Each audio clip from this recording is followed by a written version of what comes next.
We spend a lot of time butting heads, Dad and I, and it just seemed like we couldn't talk about anything without getting into a fight, because to me, the central part of my life is God, and that offended him.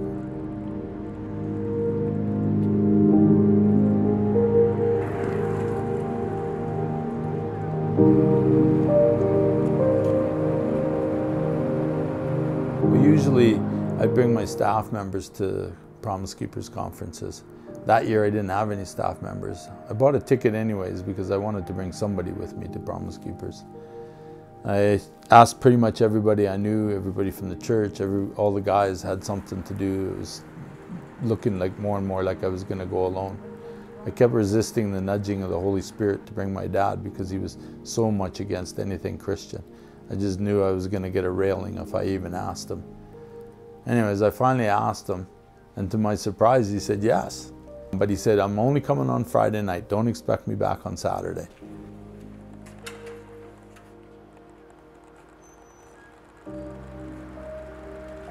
There was a tailor-made sermon for Dad. God had Dad's number that night. I can't remember who was speaking, but he was talking about Adam and Eve and how that Adam needed to man up.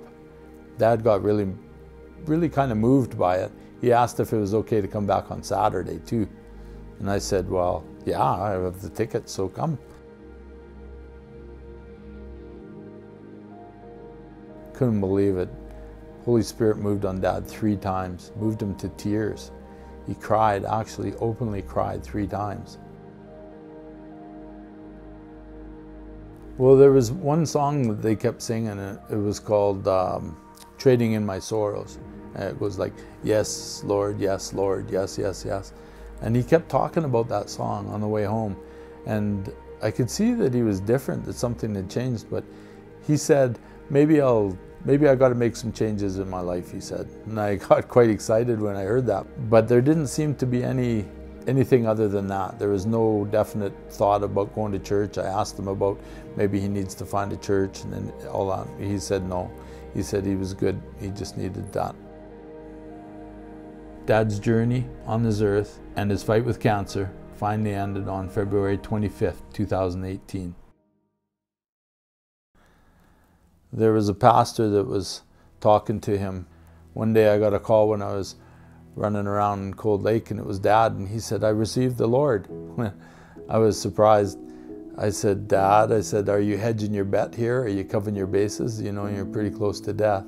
And he said, no, son, no, really. He said, it was like, I cried so much, he said, it was like somebody was washing the inside of my face, just like they talked about at the Promise Keepers conference.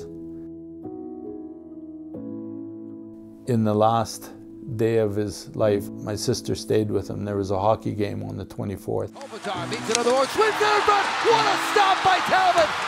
Bodies collide, puck is loose, there's no whistle. And at the very end of the game, there was a really controversial goal. It had to go upstairs for a decision. Now hold on here. They're going to take a look at this. And I used that analogy when I did my dad's eulogy, because all of the Christians were making such a controversial over whether or not Dad was saved. And it was not their call. It was God's call, the call that Dad was saved. He was saved by grace. And his grace, God's grace, was sufficient in the last minute to save him. You guys are out there. I know that all of you have somebody in your life that you're afraid of asking. Those people that are the most adamantly against coming to a Promise Keepers conference or to know anything about God are the ones that need it the most. They're hurting on the inside. And if you don't ask them, who will? If you don't man up and invite them, who's going to invite them? How are they ever going to know?